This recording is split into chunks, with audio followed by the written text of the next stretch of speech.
Good afternoon student.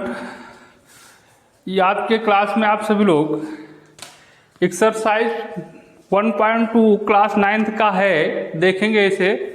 तो इससे पहले आप सभी लोग एक्सरसाइज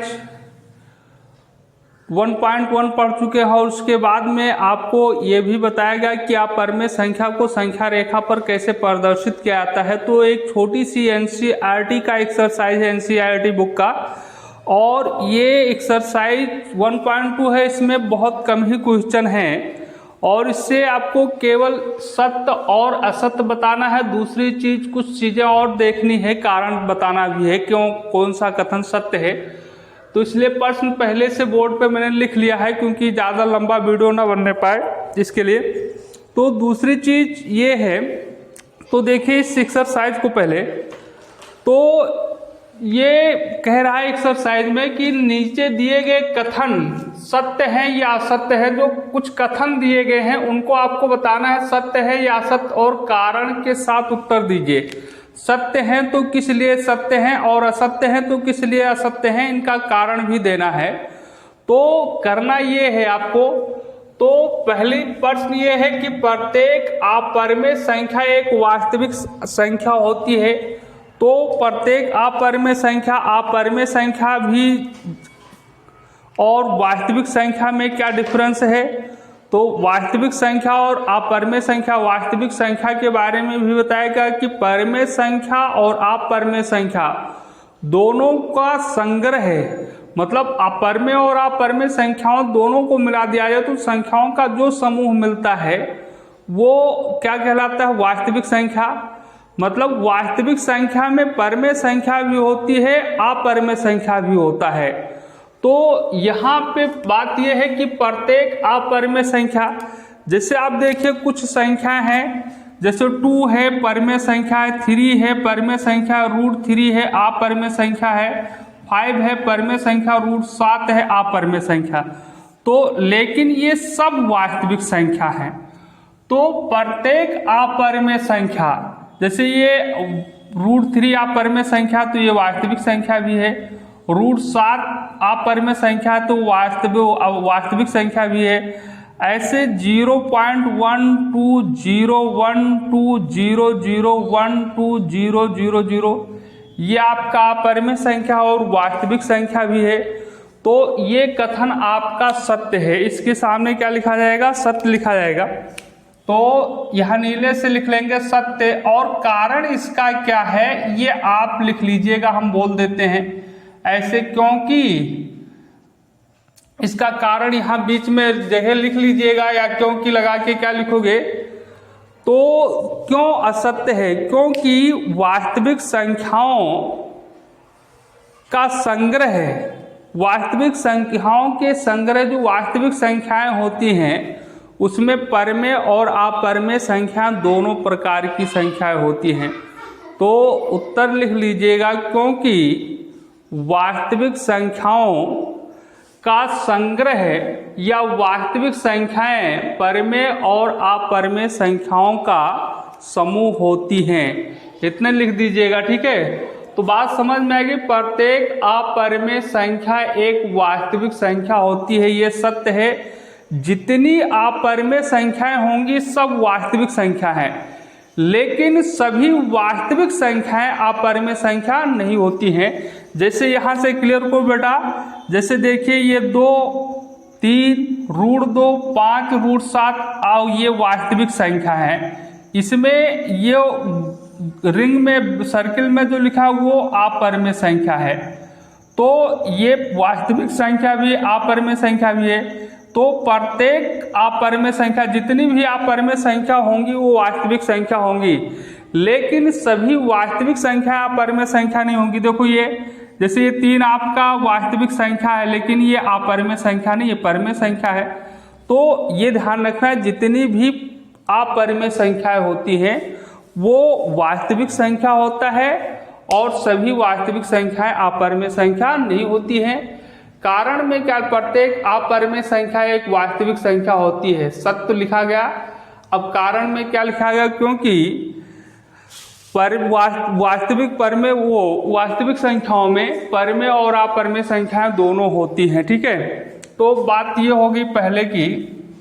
दूसरा ये सेकंड पार्ट ये है, संख्या रेखा पर प्रत्येक बिंदु √m के रूप में होता है।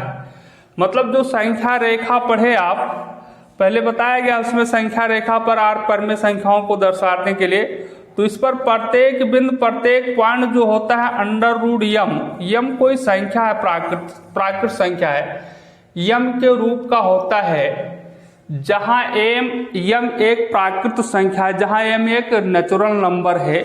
तो ये कथन सत्य है कि असत्य है? मतलब इसका कहने का मतलब ये हुआ कि संख्या रेखा पर क्या सभी संख्याएं √m के रूप में होती हैं, जहां यम एक प्राकृत संख्या है? तो ऐसा नहीं होगा। संख्या रेखा पर 1 भी हो सकता, 2 भी हो सकता, 3 भी हो सकता, दशमलव वाली भी संख्या हो सकती, कुछ भी हो सकता है। इसलिए कथन असत्य होगा। क्या होगा? असत्य, क्योंकि कोई भी किसी भी ऋण संख्या किसी प्राकृतिक संख्या का वर्गमूल नहीं हो सकता है। तो कारण में क्या लिख लो? क्योंकि कोई भी ऋण संख्या किसी प्राकृतिक संख्या का वर्गमूल नहीं हो सकता है। तो ये हो गया। थर्ड है, प्रत्येक वास्तविक संख्या एक अपरमेय संख्या होती है। तो अभी आपको मैंने बताया था, पहले वाले जब बता रहे थे तभी बता दिया गया, फर्स्ट में ही क्लियर किया गया कि प्रत्येक अपरमेय संख्या एक वास्तविक संख्या होती है, लेकिन प्रत्येक वास्तविक संख्या एक अपरमेय संख्या नहीं होती है। ये भी कथन आपका क्या होगा? असत्य। तो ये भी असत्य था और ये भी आपका असत्य है। ठीक है, कारण लिखना चाहते हैं तो लिख सकते हैं। ठीक है, क्योंकि वास्तविक संख्या, जैसे देखिए ये कह रहा प्रत्येक वास्तविक संख्या एक अपरमेय संख्या होती है। तो जैसे मैंने 3 लिख लिया, 3 वास्तविक संख्या लेकिन परमेय संख्या अपरमेय संख्या नहीं, 4 वास्तविक संख्या लेकिन अपरमेय संख्या नहीं है, ऐसे 5 वास्तविक संख्या है लेकिन अपरमेय संख्या नहीं है, 8 वास्तविक संख्या है लेकिन अपरमेय संख्या नहीं है। तो प्रत्येक वास्तविक संख्याएं एक अपरमेय संख्या नहीं होती हैं। मतलब कुछ और परमेय संख्या जो होती है वास्तविक संख्या होती है। तो ये बात, ये कथन आपका असत्य रहेगा। दूसरा प्रश्न आपका ये लिखा हुआ है सेकंड, तो इसका आंसर ही लिखना है और कुछ नहीं करना है बेटा। तो सेकंड में कह रहा है, क्या सभी धनात्मक पूर्णांकों के वर्गमूल अपरमेय होते हैं? क्या सभी धनात्मक पूर्णांकों के वर्गमूल अपरमेय होते हैं? मतलब अगर किसी संख्या, कोई धनात्मक पूर्णांक है, अगर उनका वर्गमूल निकाला जाए तो क्या वो अपरमेय संख्या ही होगा? तो देख लीजिए, जैसे अगर हम √2 का वर्गमूल निकालते हैं तो ये अपरमेय होगा। क्या होगा? अपरमेय होगा। ठीक है, लेकिन √3 का वर्गमूल निकालते हैं तो ये भी अपरमेय होगा। जबकि 4 का वर्गमूल निकालोगे तो 2 हो जाएगा, जो कि ये परमेय है। ठीक, ऐसे 5 का वर्गमूल निकालोगे, 5 का वर्गमूल अगर किसी संख्या पर √ लगा दिया गया तो वो संख्या का वर्गमूल पूछ रहा है। मतलब जैसे √5 लिखा तो इसका मतलब 5 का वर्गमूल, तो 5 का वर्गमूल निकालोगे तो ये अपरमेय होगा। क्या होगा? आज से मान लीजिएगा अपरमेय। √6 का वर्गमूल निकालोगे तो भी अपरमेय, √7 का वर्गमूल निकालोगे तो भी अपरमेय, √8 का वर्गमूल निकालोगे तो भी अपरमेय, लेकिन √9 का वर्गमूल निकालोगे तो 3, तो ये क्या होगा? परमेय। तो मतलब ये ऐसा नहीं हुआ। प्रश्न ही तो है, क्या सभी धनात्मक पूर्णांकों के वर्गमूल अपरमेय होते? नहीं, सभी धनात्मक पूर्णांकों के वर्गमूल अपरमेय नहीं होते। इसमें आंसर लिखोगे तो आंसर क्या लिखोगे बेटा? नहीं, कामा लगाने के बाद लिखोगे सभी धनात्मक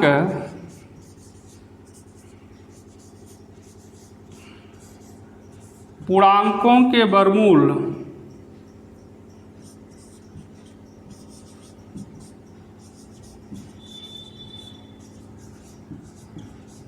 मूल अपरिमेय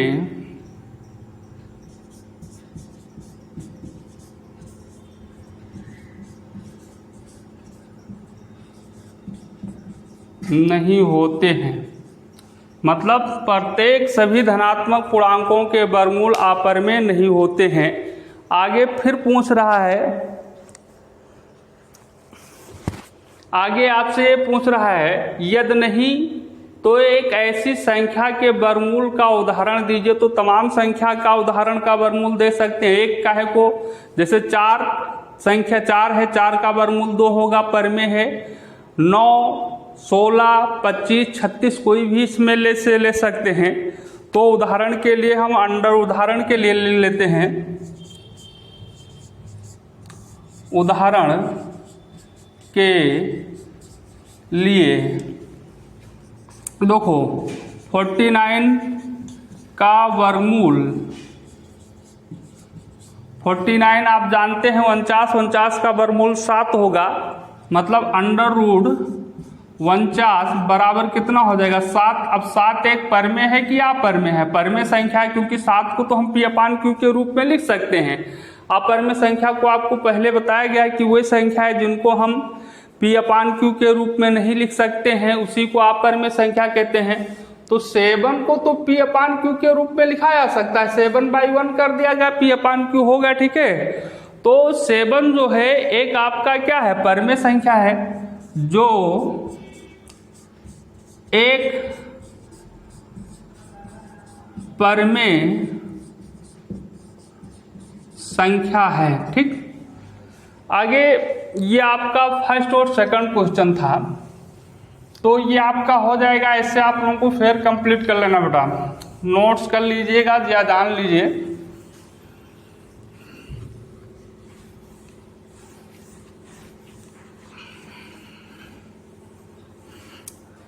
थर्ड क्वेश्चन आपका है, दिखाइए कि संख्या रेखा पर, थर्ड क्वेश्चन बेटा,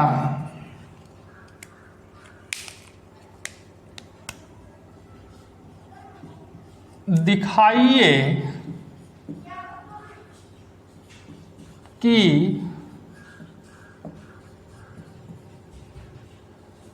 संख्या रेखा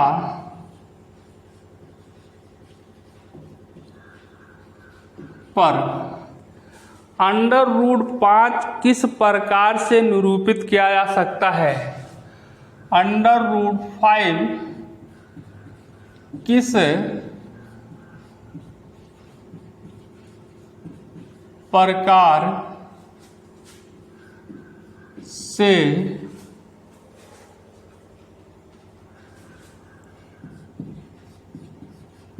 निरूपित किया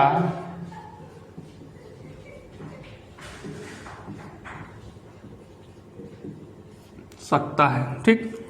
तो ये एक ऐसा प्रश्न है जिसको आपको संख्या रेखा पर प्रदर्शित करना है और कोई काम नहीं करना है। इससे पहले आप सभी लोग √2, √3 को संख्या रेखा पर प्रदर्शित करना सीख चुके हैं। तो संख्या रेखा पर हम कैसे प्रदर्शित करेंगे, ये प्रश्न कह रहा है कि दिखाइए कि √2 संख्या रेखा पर √5 को किस प्रकार से निरूपित किया जाता है। कहने का मतलब ये है कि √5 को संख्या रेखा पर निरूपित कीजिए। आपको संख्या रेखा पर निरूपित करना है, ठीक है। तो चलिए देखते हैं कैसे निरूपित करते हैं।